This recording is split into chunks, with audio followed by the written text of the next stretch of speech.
ஓம் நம சிவாய. நம்ம சென்னையில கிட்டத்தட்ட 1300 வருடத்திற்கும் முற்பட்ட சிவபெருமான் இருக்காரு.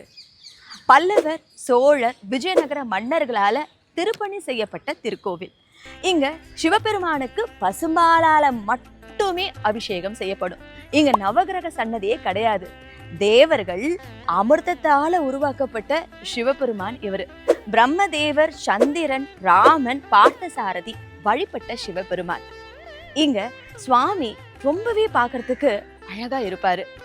வான்மீகி முனிவருக்கும் அகத்திய முனிவருக்கும் இறைவனே காட்சி தந்த திருத்தலம் இங்கதான். பிரிங்கி முனிவரும் ரட்சசுவும் வழிபட்டு முக்தி பெற்ற திருத்தலம் இதுதான். காமதேனு இறைவன் மேல பால் சுரிந்த இடமும் இதுதான்.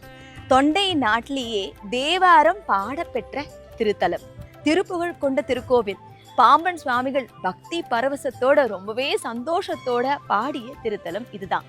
இத்தனை பெருமைகளையும் கொண்ட திருத்தலம் எங்கன்னு பார்த்தோம்னா நம்ம சென்னை திருவான்மியூர் கடற்கரை கோவிலான மருந்தீஸ்வரர் சன்னதியை பத்தி தான் சொல்றேன்.